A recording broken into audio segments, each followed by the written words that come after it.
যখন পার্থ চ্যাটার্জিকে গ্রেফতার করলো তখন কিন্তু মমতা ব্যানার্জি ছুটে যাননি। আরও অনেক মন্ত্রী, চেয়ারম্যান, মিউনিসিপ্যাল কাউন্সিলর, কমিশনার, সেখানে কিন্তু মমতা ব্যানার্জি ছুটে যাননি। তৃণমূলের লোকও নয়, সরকারি মন্ত্রীও নয়, প্রতীক জৈন তার সাথে ছুটে গেলেন। এটা কি শুধু কয়লা ময়লার যোগ? কে ভিডিওতে দেখলাম ল্যাপটপ নিয়ে আর সবুজ ফাইল নিয়ে বেরোচ্ছেন, বলছেন প্রতীক জৈন তৃণমূলের।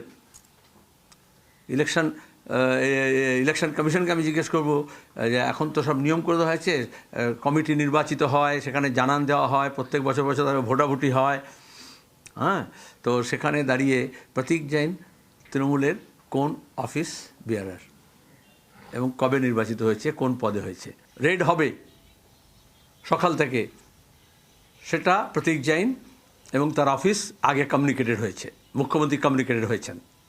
তাদের একটা বড় অংশের অফিস গোয়ার্সকে আইপ্যাক কালকে বলেছে যে ওয়ার্ক ফ্রম হোম আজকের দিনে। আজকে কোনো বিশেষ ছুটির দিন তো নয়, শস্যের মধ্যে ভূত আছে। আর নাহলে যারা ইডি সিবিআই পরিচালনা করছেন তারা চান না সত্যটা, নাটকটা হোক, হইচই হোক, ফুটেজ হোক, কিন্তু আসল তথ্য সত্য বেরিয়ে আসুক। লার্জ স্কেলে যে ভোট চুরি পশ্চিমবঙ্গে, ভোটার লিস্ট থেকে ভোটের কাউন্টিং পর্যন্ত, মমতা ব্যানার্জি যে ফাইল নিয়ে পালাচ্ছেন, ল্যাপটপ নিয়ে পালাচ্ছেন, এটা শুধুমাত্র তার ভোটের স্ট্র্যাটেজি না। তার ভোটের স্ট্র্যাটেজি কী? মস্তান মোবিলাইজেশন, টাকার মোবিলাইজেশন এবং ইভিএম থেকে কাউন্টিং পর্যন্ত, ইলেকট্রাল রোল থেকে কাউন্টিং পর্যন্ত ম্যানিপুলেট করার হদিশ। আমরা দাবি করছি চেস করা উচিত। আর যে পুলিশ ইনভলভ, ইনক্লুডিং মুখ্যমন্ত্রী, তাদের বিরুদ্ধে ইমিডিয়েটলি কেস রেজিস্টার করতে হবে। সিও দপ্তরে যারা কাজ করছে, ইসিআই হয়ে যারা কাজ করছে, সেখানে স্টেট গভর্নমেন্টের এমপ্লয়িজ হিসেবে, লোক হিসেবে আউটসোর্স করা হয়েছে এই প্রতীক জৈনে আইপ্যাক কোম্পানিকে।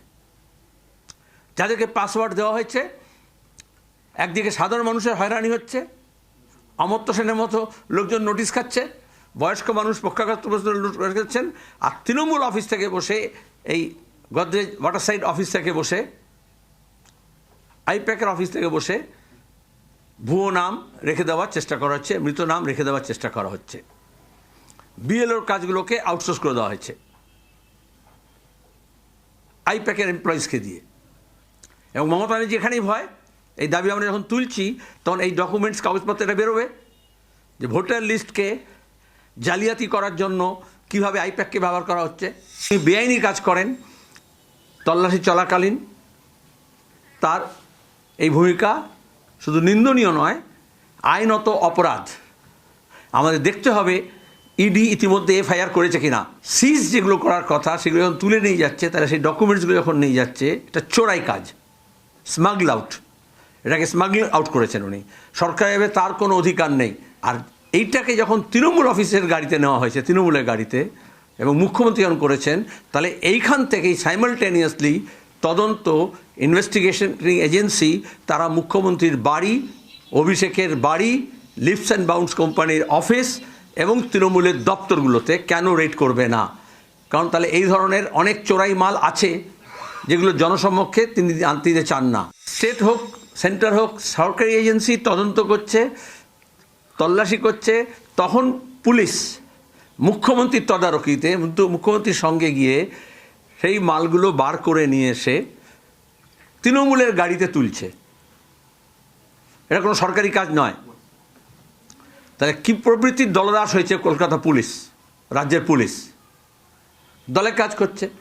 কারণ মুখ্যমন্ত্রী নিজে বলেছেন দলের ডকুমেন্টস, দলের লিস্ট, এটা কোনো সরকারি ডকুমেন্টস নয়।